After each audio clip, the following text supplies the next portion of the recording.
Hey everyone, and welcome to WittCode. In this video, I'm going to show you how to create a login and sign up website using HTML, CSS, and Node. So we're going to learn about traditional sessions, hashing, and storing passwords securely, and all that kind of stuff. So here's a demonstration of what we're going to build.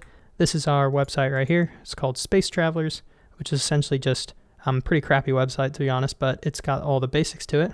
So we have our profile right here. We have the date they joined and just the user's name.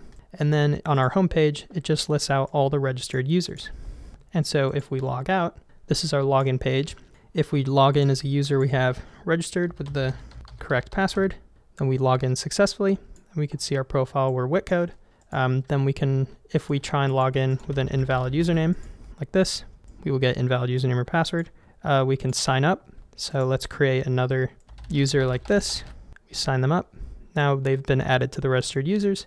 So we're going to go over how to do all this stuff using HTML, CSS, Node, and traditional sessions. And of course, we're hashing and storing passwords securely, which we'll learn about as well. This stuff over here, these are just logs that log out all the requests coming into our Node server. And of course, I'll go over on how to do all that too. But this is what we're going to be building. So to begin this project, we're just going to initialize an empty directory as an ES6 npm project. We can do with npm init ES6-y. This creates a package.json file with the type set to module, so we can use more modern type syntax. Now we need to install a package to hash user entered passwords, and for Node, this is a package called bcrypt. So I can see it down here under dependencies. So we'll use this to hash our user entered passwords. And now let's install Express. So it's just npm I Express, and this is a web framework for Node, and this package basically makes it easier to handle user requests. And now we need to install a package to handle HTTP cookies and sessions. And this is called npm I Express Session. And specifically, this Express Session package right here will set HTTP cookies on the client containing a session identifier. And essentially, this is an ID that we can then use to identify the user, or in other words, we can see who sent the request to our Express server. But next, let's install the package nodemon, which is npm I nodemon. And we'll install this as a development dependency. And essentially, this just makes the development process easier. And inside our package.json file now, let's set our main entry point to source-server.js.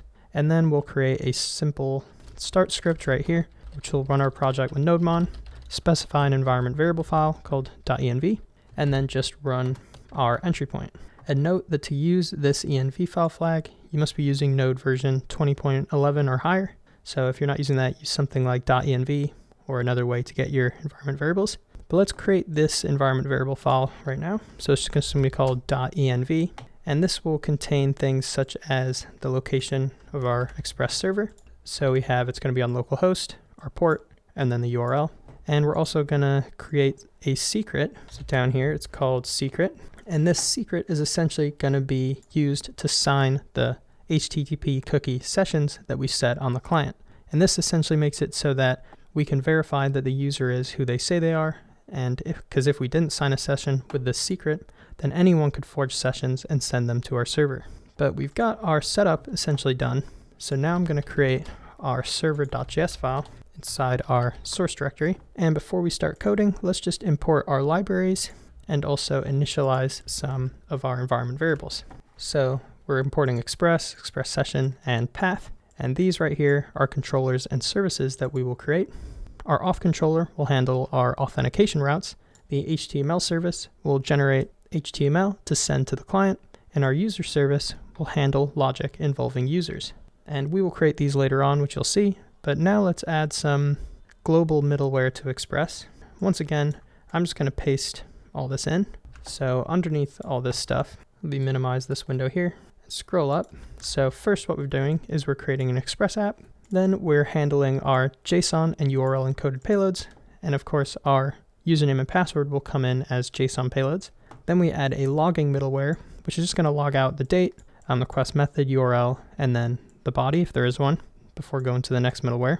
And now we're going to set the location of our static content. And we can do this using express.static. And the static content that we're going to be serving up are going to be our CSS files to style the web page. And then finally, this right here, we're using the session middleware, which comes from Express Session. And we're using that to set a session on the user in an HTTP only cookie. So this cookie is going to be called SID for session identifier. Then we have our secret right here that we sign it with. We set resave to true, which forces the session to be saved back to the session store, even if it was never modified during the request.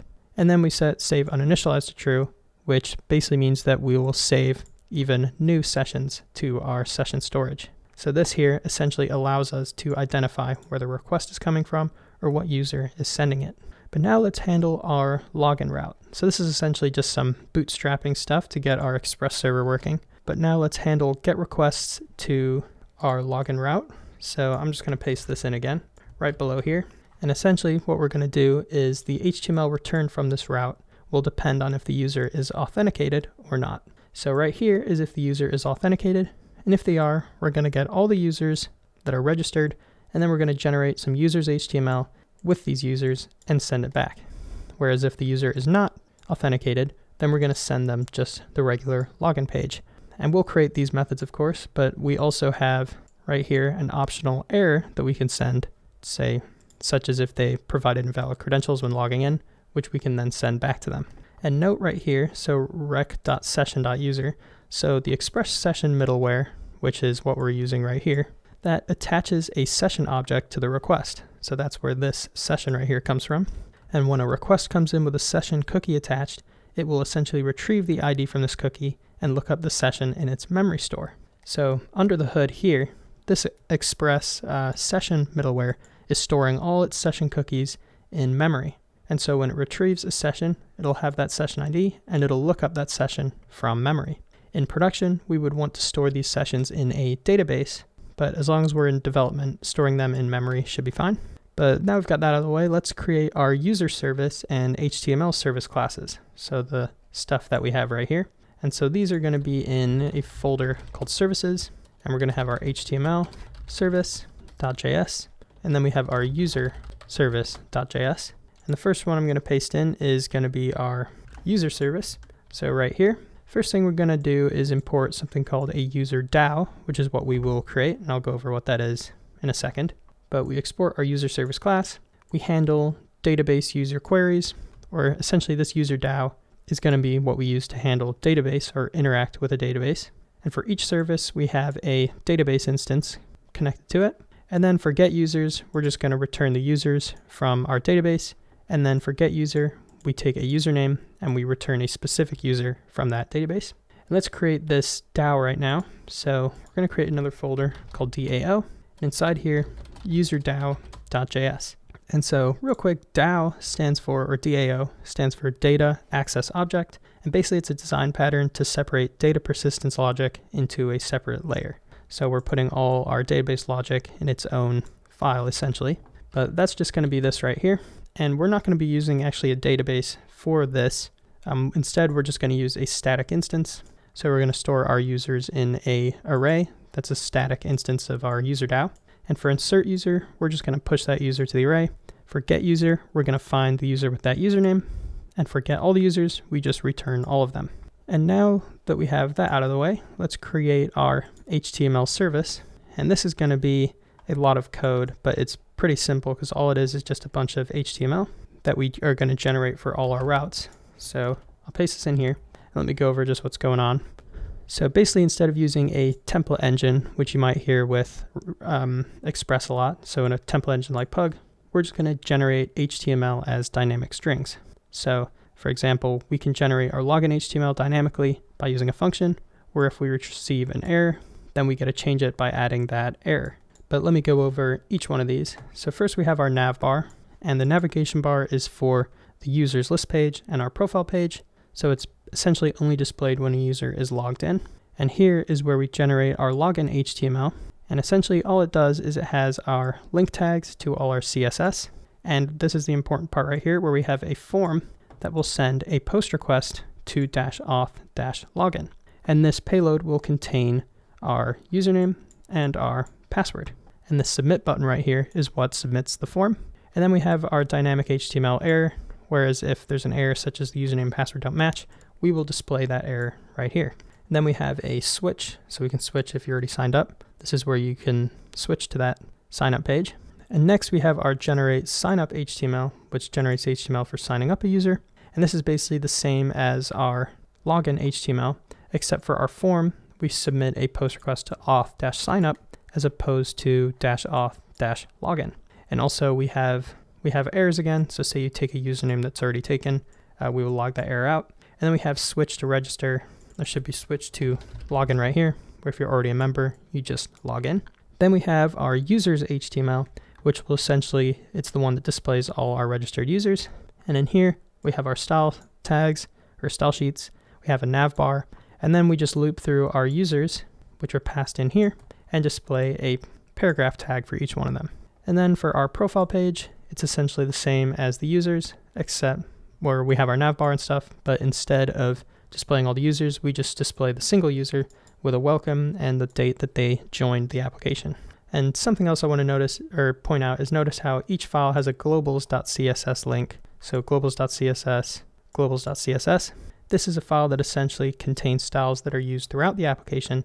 And then we have a specific one for each. So we have a login.css for sign up and login. Then we have up or down here, we have a users.css for our users page, profile.css for profile, and so on. But that's all it is for the HTML. Now let's actually handle our signup route, or let's handle our signup route. So back in our server.js, underneath this, where we handle our login, we're going to handle a get request to -signup. So for this, I'm just going to paste it in like this. And once again, the HTML that is displayed will depend on if the user is authenticated or not. So if they're authenticated, which means they have a request session with a user attached, then we're going to redirect them to the home page, which will essentially send them to the user's HTML. Whereas if not, then we will just generate the signup form. And of course, if there's an error, then we will pass that in as well. But now let's actually handle the payloads that the HTML forms send from the signup and login page. So if you remember back in our HTML service, at the top, we have these forms that send post requests to auth login, and the other one sends a post request to auth signup. So let's handle those. And essentially, these payloads will all come in at this auth route. So what I'm going to do is inside our server.js file, we are going to use run app.use and then provide our auth controller, which is what we imported up here. And now let's create this controller, which is essentially a controller for handling anything authentication related. So we have controllers, and in here our auth controller.js. And we have quite a few methods in here, but I'll go over each one of these. So starting at the top. So first, this is where we handle our post payload to our -login. So we handle username and password for login. We extract them from the payload body, and then we validate the credentials. And we do this with our auth service, which we will create in a second. So essentially we log them in with the username and password. And if the credentials are invalid, then we redirect them to the login page. So we redirect them right here to the login page with an error saying invalid username or password. Whereas if the login was successful, then we'll return a user object, which we attach to our request session. And the presence of this user object essentially tells us that the user is authenticated. And then we redirect them to the users page. With our sign up, so right below this, our post to sign up, we essentially do the same thing, except instead we use our auth service to sign them up. And if that's successful, then we get a user back. Or if this user already exists, then we're going to send back undefined. And because of this, we're going to sign them up or send them to the sign up page with saying username already taken. But if they sign up successfully, then we attach that user to the session. We append the date joined and the username, and then we just redirect them to the users page. And then finally, we have our logout route, which is going to be a link that they will click to log out. And all we do is destroy the session and then redirect them to the home page. So this will destroy the request.session object essentially. But let's create the more important part. So this is just the routes. Let's actually create our auth service. So authservice.js, which handles all our password related things. So hashing, salting, and all this. So I'm just going to paste it in right here. So at the top of the page, we have bcrypt for hashing and salting passwords and our user database object. But starting at the top, we have something called salt rounds, which I'll go over soon more in depth. But essentially, the higher this number, the more secure the password hash will be. Then we work with our user database object. And for the login, when we receive the username and password, we use these. First thing we do is we check if this user exists. If they don't, return undefined. But if they do, then we're going to verify that user by comparing their password to the stored password hash. So we're not comparing plain passwords, we're comparing it to a hashed password.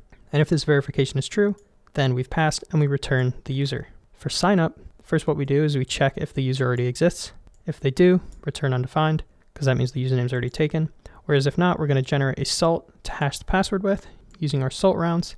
And then we hash the password with the salt right here before creating a user object where we set their date join to today, and we add their password as a hash password and then insert them into the list of users. So in here, we add them to this array. So let me go back. But before we go any further, let me talk more about password security and how to store passwords. So we've been talking a lot about hashing and salting, but essentially this is because passwords need to be stored in a database such that even if the database was breached by a hacker, the hacker would have a hard time using the passwords. And to do this, the actual password values should not be stored in the database, but rather a hash of the password. And this not only protects passwords from hackers, but also from anyone who has access to the database, including developers. And the best way to store passwords is to store their hash. And essentially, a hash is the result of input being passed through a hash function. And hashes are the best way to store passwords, as unlike encrypted passwords, hashes cannot be reverted back to their original values. And therefore, if a hacker accessed a database of hashed passwords, they wouldn't be able to decrypt them. Rather, they would have to pass random passwords through a hash function to try and match one of the hashes stored in the database. And that's exactly what we're doing right here, is we're generating a hash, but we're also providing something called a salt. And we do this because providing the same input to a hash function will always give the same output. So if we're hashing the string password, for example, we will always get the same output if we're using the same hashing algorithm. And so because of this, giant lists of common passwords and their corresponding hashes can be used by hackers to identify hashed passwords in a database. So a better idea is to store a unique hash for each password. And this is done by using a salt. And a salt is essentially a unique randomly generated string that is added to each password. So we generate the salt right here, and then hash the password with it so that each password is unique. And then we have something right here called salt rounds. And so basically, the higher the salt rounds, the more secure the password will be. But this also comes at the cost of performance due to CPU and GPU time. But specifically, the higher the salt rounds, the higher the rounds of hashing. So specifying 12 salt rounds, like we do at the top right here, means that we will do 2 to the power of 12 iterations to generate this hash. That's what it comes down to logging and signup. So we're just hashing and salting passwords for signup, and then we're comparing that hash using bcrypt when we're logging in. But now that we've got that out of the way, what we want to do is go back to our server file and work on adding our authorization middleware. So basically we're making it now so that only users that have been authenticated can access a certain pages. So for us, this is their profile page. And this is known as a protected route. And we can protect routes using authorization middleware like this right here. So let me just paste this in. So essentially, if the user is authenticated, that means they have a user attached to the session, which is what we do inside our auth service. Or not the auth service, I think the auth controller. So we attach this user right here if they've signed up successfully, and we attach it right here if they have logged in successfully. So let's go back in here. If that's true, we just return, or we take them to the next middleware in the stack, whereas if not, we redirect them to the login page. So essentially, the user can only get past this middleware right here if their session object contains a user object or if they're authenticated. And the route we're protecting for this is the profile route. So let me paste this in. So they can only reach this route if they have a request user object. And what we do here is we generate profile page HTML using this user object and then send it to the user. And now we're really close to being done. The final thing we need to do is just create some styling.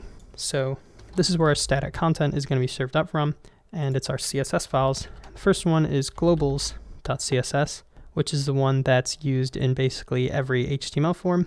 And there's a decent amount of CSS in here that I will paste in and go over briefly, as it's kind of self-explanatory what it does. But we have some variables. So we have a primary color, secondary, tertiary, and error that we can use throughout the application. We also import a Google font or a font from Google APIs called Moonrocks. We have a CSS reset to basically add more uniform styles throughout different browser environments. We have our body that we add the space JPEG as the background, center things. This is for styling our navigation bar. So we fix it to the top of the page essentially, make the background transparent and add a blur to it. We style the lists inside. We style our logo right here with the font size and everything. And we add a specific styling to underline text. And now so this is going to be our big CSS file because it's used throughout. The next one we're going to do is login.css. And we're going to have actually a decent amount in here too, but this is for styling our login and our sign up page. So we have our container right here, which we make it a flex container and space everything even in a column. We add a blurred background and then some sizing. We have for all our login inputs, we make them rounded and cover up the full width of their parent. Then we style specific types to if it's text or password. And we also handle some transitions for hovering and focusing, and then style our button. And then we just make our error text our error color. And now the next one is our users.css file. And in this one, all we do is we have a users container that we use to wrap all the users, and we make it flex in a column direction, add a blur to it, and add some sizing. And then the final one is just profile.css. Once again, this just has a container inside it. So we have a profile container where we wrap everything, space it evenly in a column, we center things, and then we just have a static height and width. But that's all it is. So all these CSS files are being imported, remember, inside our HTML service right here. But all we need to do now is just start our application. And before we do that, we need to attach a listener to our Express app. So at the bottom of the page, we run app.listen, specify our port and host. And then we just need to navigate to where our package.json file is and just run npm start. And I need to bump up my Node version. So let me do that real quick. So now I'm using the proper Node version. Now let's run npm start again. And it looks like I spelled nodemon. Yeah, I said nomdion. So it's, wow, I really spelled that wrong. So nodemon like this. So let's try running this again. And we're running on our port. Cool. So now let me move this over here and let's go to our page. And the reason this isn't showing up is because I don't have our background image. So I just moved that over here into our public folder. We have our space.jpg. So let's try refreshing this. There we go. And I'm zoomed in quite a bit. So here we are. Here's our application. We can see the requests coming in over here because of our logging middleware. So if we refresh this, let's try logging in with a random name like this. We get invalid username or password because the user doesn't exist. We can see the post request with our username stuff, and our response with the error message. Now let's try signing up. So I'm gonna do WittCode. I'm just gonna do 1, 2, 3, 4, 5, 6, 7, 8. If we sign up, now see the registered users are WittCode, which is ourselves. If we go to our profile page, we can see all this right here. So now let's try logging out. I think it was WittCode and 1, 2, 3, 4, 5, 6, 7, 8. Try logging in. Sweet. So our login was successful. Now let's create another user. Just do a random password for that. Oh, and that's login. So we need to sign up. So do this. Now we have 2 users. Let's log out again. And I'll just create one more just to show this. Sweet. So here are all our users, but we can see our application's working fine. But this is all it takes to build this. If you like this video, please consider downloading my Chrome extension called Witceptor. Link is in the description.